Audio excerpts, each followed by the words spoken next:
But what I'm saying is, what you guys don't seem to understand is, only a man has the capacity to ask another man a question, and the other man expects the common courtesy or courtesy of being courted by another man. Right, that's just socialism, yeah. Right, a government just being polite.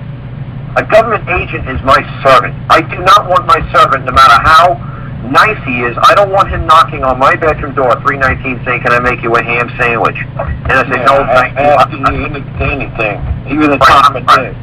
Right. When I need something from you, I'll come find you. And like I say to folks, it's under the Medicaid Act, Section 472, and the Social Security Act under 672, where it expressly says the government, especially when this has to do with children, if the child is to be turned over to the state cannot make any offer to the parents for the relinquishment of their child into state custody. The parents must seek out the state for help in having their children removed from them. You can't knock on somebody's door and say, "Hey, I see you having a real hard time over there. You want to take your kids over for you for a couple of years? You know, we're here to help." No, dude, when I need your help, I'll come knocking on your fucking door. Until then, let me alone. It's that simple.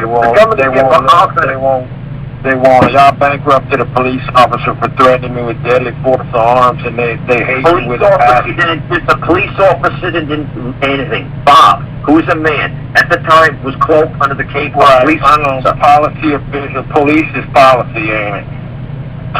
No, police just means he's a cartoon. He's two-dimensional. He only exists. See, the definition of a policeman is he's perfect. He takes a fight out of crime. He protects and secures the property of the people upon the land. So police can do no wrong. But the man who's disguised as a policeman, he could do wrong. But the policeman can't do wrong. But the Bob, who acted as a policeman, as the actor, he was acting, put on a cape and a cloak, and he acted like acting in a play, like acting in a movie. Bob, supposed to be a peace officer. Bob, who he was acting as a police officer, did me wrong. Character. This guy, charisma. Police officer Bob can't do you wrong, but Bob, the man who acts at times as a police officer, did me wrong. That's who I went after. That's who I went after. He disguised himself with initials and wouldn't give his name and all that. And I found it out, and I found out he didn't have a constitutional oath. That stuff doesn't matter. It doesn't matter. The Constitution oaths don't matter. You guys are going down these ridiculous free man of Montana arguments.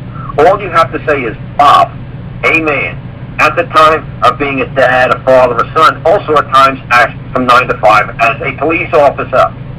So he believed, as a police officer, he had the right to do me wrong. A police officer, I made him prove to his actions. A police officer has no rights. A man has a right. A police officer has duties, responsibilities, obligations, and that's what he has to do.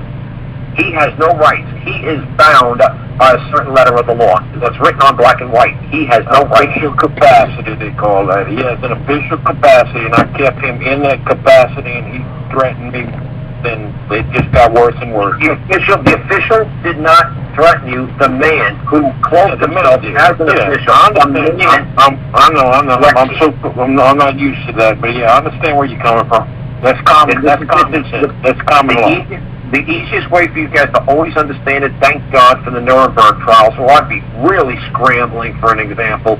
No matter what, all these generals of the German army, the colonels, the lieutenants, the captains, the majors, the privates, they were all hanged. They were all hanged because all the Nuremberg trials was about was, you were a man, that was a woman, that was a child, that was another man. Fine, they were Jewish.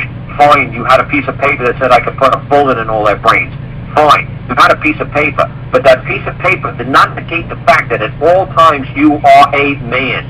Fine, you're a general. Fine, you're a private. Fine, you're a sergeant. That's fine that you're cloaked as an officer of the German army. That's fine. But at all times, above all else, you are a man. You're a naked ape.